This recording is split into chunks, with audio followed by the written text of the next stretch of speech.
ನಮಸ್ಕಾರ ಎಲ್ರಿಗೂ. ಈ ವರ್ಷ ಚಿತ್ರರಂಗದಲ್ಲಿ ಹಲವು ಸಾವು ನೋವುಗಳು ನಡೆದು ಹೋಗಿದೆ. ವರ್ಷದಿಂದ ವರ್ಷಕ್ಕೆ ಚಿತ್ರರಂಗದಲ್ಲಿ ಸಾವು ನೋವುಗಳ ಸಂಖ್ಯೆ ಕೂಡ ಜಾಸ್ತಿಯಾಗಿದೆ.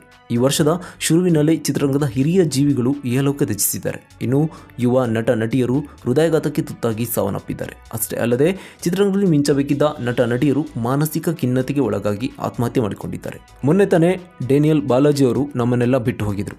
ಈಗ ಕನ್ನಡದ ಖ್ಯಾತ ನಟರೊಬ್ಬರು ನಮ್ಮನ್ನೆಲ್ಲ ಬಿಟ್ಟು ಹೋಗಿದ್ದಾರೆ. ಸ್ಯಾಂಡಲ್ವುಡ್ನ ನಟ ರಂಗಕರ್ಮಿ ಪ್ರಕಾಶ್ ಹೆಗ್ಗೋಡು ಅನಾರೋಗ್ಯದಿಂದ ಶನಿವಾರ ನಿಧನ ಹೊಂದಿದ್ದಾರೆ. ಯಶ್, ಶಿವರಾಜ್ ಕುಮಾರ್, ಉಪೇಂದ್ರ ಸೇರಿದಂತೆ ಜನಪ್ರಿಯ ನಟರೊಂದಿಗೆ ತೆರೆ ಹಂಚಿಕೊಂಡಿದ್ದ ಪ್ರಕಾಶ್ ಹೆಗ್ಗೋಡು ಅವರಿಗೆ 58 ವರ್ಷ ವಯಸ್ಸಾಗಿತ್ತು.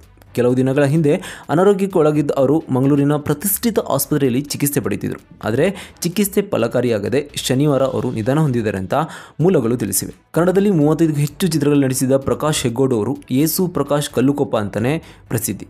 ಸಿನಿಮಾ ರಂಗಭೂಮಿಗಳಲ್ಲಿ ಸಕ್ರಿಯರಾಗಿದ್ದ ಅವರು ಪರಿಸರ ಹೋರಾಟದಲ್ಲಿಯೂ ಮುಂಚೂಣಿಯಲ್ಲಿದ್ದರು.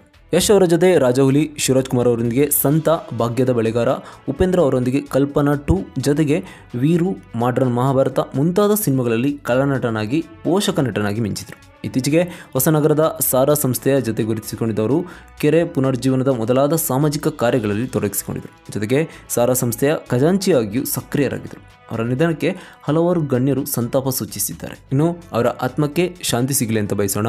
ಧನ್ಯವಾದಗಳು.